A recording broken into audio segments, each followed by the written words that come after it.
Hello বন্ধুরা, কেমন আছেন সবাই? আশা করছি সবাই অনেক ভালো আছেন।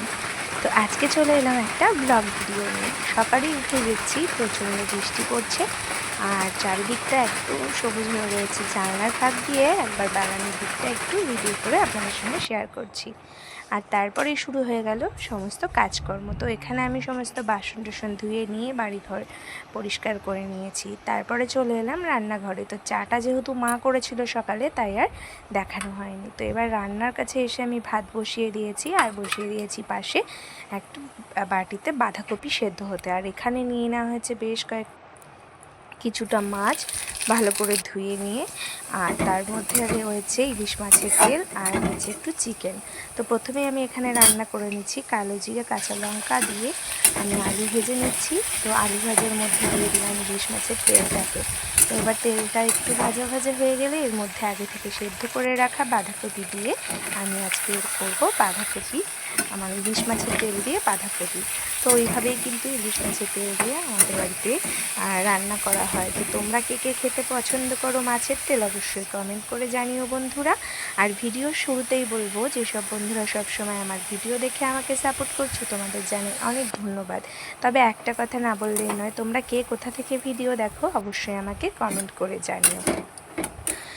তো তোমাদের একটা কমেন্টে কিন্তু আমাদের ভিডিও করতে আরও উৎসাহ বাড়িয়ে দেয়। তো যাই হোক বন্ধুরা, তারপরে নুন হলুদ দিয়ে আমি ভালো করে, যেহেতু সেদ্ধ করা ছিল বাঁধাকপিটা, তো এটাকে রান্না করে নিলাম। শেষে একটু জিরে তেজপাতা ভাজা বেটে দিয়ে আমি এটাকে নামিয়ে নিলাম। তারপরে যে রান্নাটা করব সেটা হচ্ছে ইলিশ মাছ।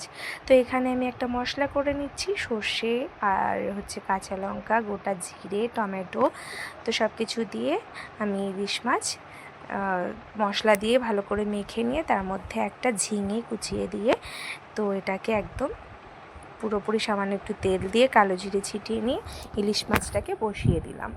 তো যাই হোক, এভাবেই কিন্তু আজকে রান্নাবান্নাটা আমি কমপ্লিট করে নিচ্ছি। তো এবার আজকে রয়েছে এরপরে যেটা হয়েছে, আমাদের বাড়িতে যেহেতু সবাই আমরা ইলিশ মাছ খাই, শুধু আমার মেয়ে বাদ দিয়ে, তো যার জন্য চিকেনটাকেও আনা হয়েছিল। আর তোমাদেরকে আমি সবদিনই বলি যে আমি আর আমার মেয়ে কিন্তু আলু খেতে ভীষণ পছন্দ করি। তো যার জন্য সবসময় আমরা মাংসের থেকে আলুটা একটু বেশি দিয়ে থাকি। তো প্রথমে আলুগুলো ভেজে নিয়ে তারপরে যেভাবে রেগুলারলি মশলা দিয়ে চিকেন রান্না করা হয়, আমি কিন্তু সেভাবেই চিকেনটাকে আজকে রান্না করে নিচ্ছি। তো প্রথমে আমি এবার পুরো চিকেনটাকে কষিয়ে নিয়েছি। তারপরে আমি এর সঙ্গে ভালো করে কষানো হয়ে গেলে পরে এভাবে আমি রান্না করে থাকি চিকেনটাকে। অনেকে আছো আলু একসঙ্গে দিয়েই কষাও, কিন্তু না, আমি আগে আলুটাকে ভেজে নিয়ে তারপরে চিকেন কষিয়ে নিয়ে তারপর আলু দিতে করে আর একটু কষিয়ে নিই। তো চিকেনটা আমি যতটাই জানি যে চিকেন যত ভালো কষানো হবে ততই কিন্তু তার স্বাদ বেড়ে যায়। তো এতটাই কষানো হয়ে গেছে, কড়াইয়ের সাইডে কিন্তু মশলাগুলো এবার লাগতে শুরু হয়ে গেছে। যার জন্য আমি সামান্য একটু জল দিয়ে আবারও ভালো করে এটাকে কষিয়ে নিই। আর আমাদের বাড়িতে সবসময় হচ্ছে আমার মেয়ে কিন্তু এভাবেই চিকেন রান্না করে দিলে ও খুব ভালো পছন্দ করে। তবে আমাদের বাড়িতে যেটা হয়, বাড়িতে সেভাবে কেউ চিকেন বা মটন খায় না। শুধুমাত্র আমার মেয়ে আর আমি ছাড়া আমাদের বাড়িতে চিকেন কেউ খায় না, যেহেতু তোমাদের দাদাভাই বাড়িতে থাকে না। তো যাই হোক, তারপরে আমি এটাকে গরম জল দিয়ে দিয়েছি। তাতে কি হবে, রান্নাটার স্বাদ কিন্তু দ্বিগুণ বেড়ে যাবে। তো চলো, দুপুরে রান্না টান্না কমপ্লিট করে খাওয়া দাওয়া করে একটু রেস্ট করেছিলাম। তারপরে সন্ধ্যাবেলায় বেরিয়ে গেলাম আমার শাশুড়ি মাকে নিয়ে ডক্টরের কাছে, কারণ ওনার চোখের অপারেশন হয়েছে। তো আজকে দেখানোর ডেট ছিল।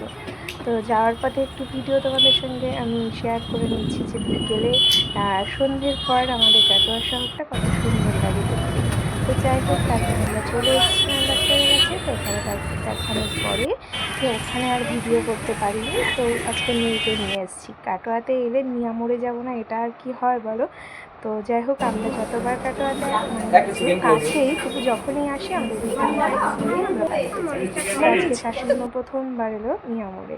তো সবাই মিলে একটু কেক খেয়ে নিলাম। আর যেহেতু শাশুড়ি মায়ের চোখের অপারেশন হয়েছে, যার কারণে ওনাকে কিন্তু রাতেও ওই কালো চশমাটাকে পরতে হয়েছে। তো যাই হোক, তারপরে আমরা এই মিয়ামোড়ে একটু খাওয়া দাওয়া করে নিলাম। আর যাওয়ার সময়ে এই যে এখানে মিষ্টি গজার দোকান থেকে একটু নিমকি নিয়ে নিয়েছিলাম। তো আজকের ভিডিওটা তোমাদের কেমন লাগলো জানিও।